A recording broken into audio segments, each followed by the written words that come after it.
Hey guys, what's up? It's Bobby with Gilk Sports Cards. I'll try to be quick today. And by the way, hope you're having a fantastic day.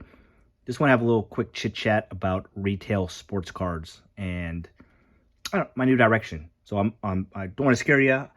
The kids and I still addicted, still absolutely love opening a product, and that will never ever end. I will always open product, but we are slowing down, or I am slowing it down. And this isn't rocket science. You guys already know this, but it really hit me a couple days ago. So I've been buying a lot of product on eBay, singles, trying to grade and just sell, flip, whatever you want to say. This is kind of my big strategy, which again, not rocket science. A lot of people are doing that. But I bought this a couple days ago. It's the pink parallel Donruss Optic Justin Fields rookie. And here's the thing. I paid $20 for this card and then a couple bucks shipping, right? And so I was like, this box costs between $30 and $35. Like, why am I opening up all this stuff when, like, I know there's also Trevor Lawrence, who's a little more valuable than Justin Fields. But basically, this is the card I want, and I paid less for it than the actual box, which I have a minute chance to actually pull this card. So I know your answer. Your answer is right there, and I get it. I absolutely freaking love the downtown hunt.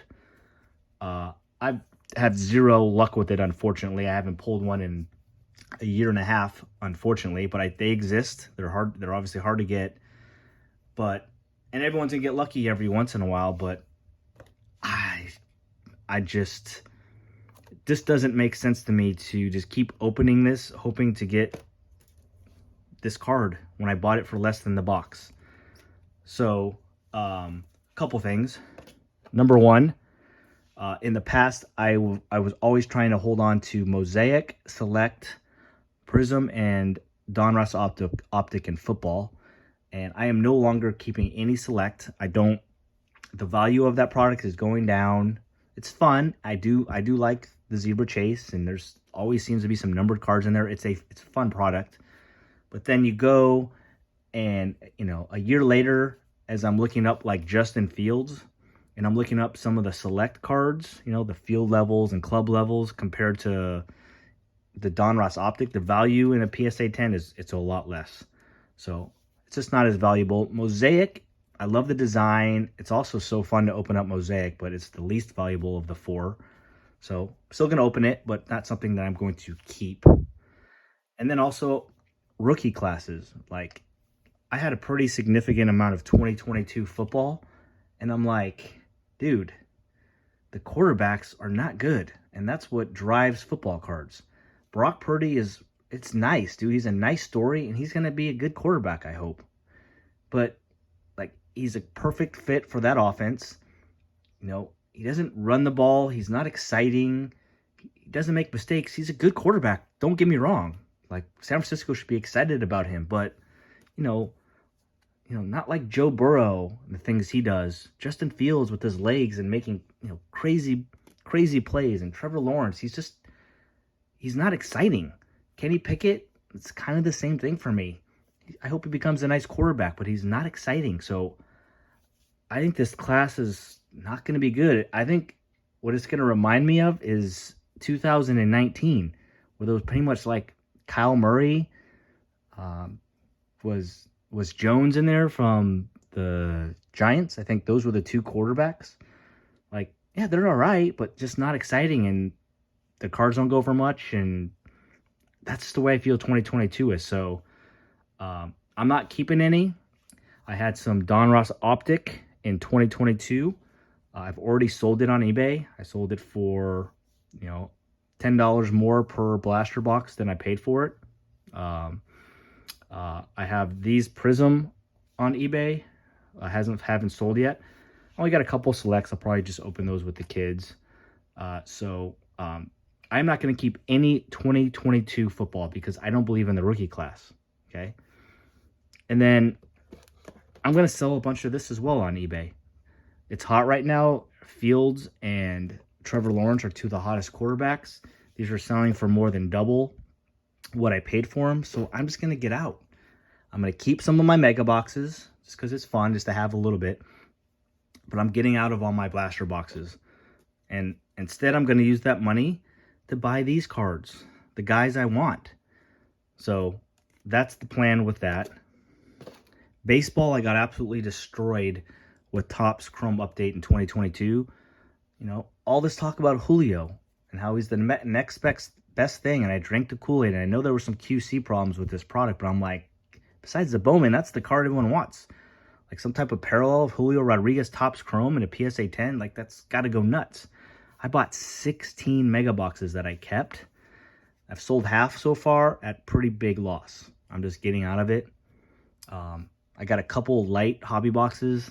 I'll just keep those for the fun of it, but I'm going to sell all my mega boxes, get out of there. Like, really, my only success story recently was 2022 Bowman mega boxes.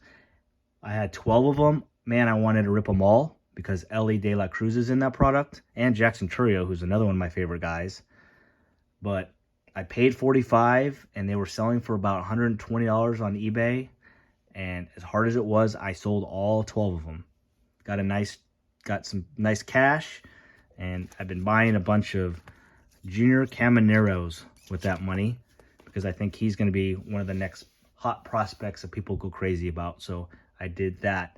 And I'll tell you what, lastly, I have a ton of basketball wax. 2020, 2021.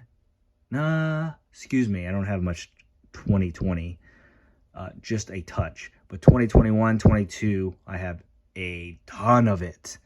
Prism, Mosaic, Optic, Select, a ton of it. And man, that market has crashed. I'm sure there'll be some excitement when basketball season starts, so I'm just going to hold on to it at that point. But I don't think I'm going to keep or collect any basketball cards for the most part going forward, except on big rookie years. So that's my last thing I'm going to talk about is my plan in the next 3 months is to sell hopefully 80% of my sports wax that for retail that I have in my my storage. 80%. Keep a little bit fun things like, you know, a couple mega boxes and that, and I got some Prism 2021 mega boxes. I want to keep some of that just because that stuff's fun, and I love Justin Fields and that class. But I'm gonna sell most of that. But I will say that I will probably go kind of nuts this upcoming year on retail product because the football class, all the quarterbacks, it's gonna be awesome. It seems like there's gonna be some really good stars.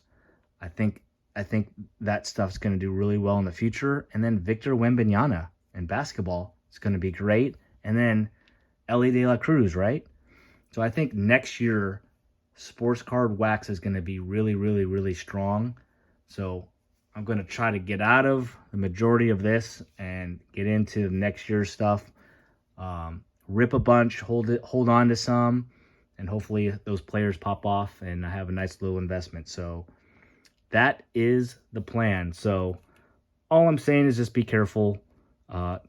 Opening up retail, as we all know, it's a gamble, but you know, my plan going forward, for the most part, with most products, depending on the year, is to open up a little bit and then just save my money and actually buy the cards that I want. So that's the plan, guys.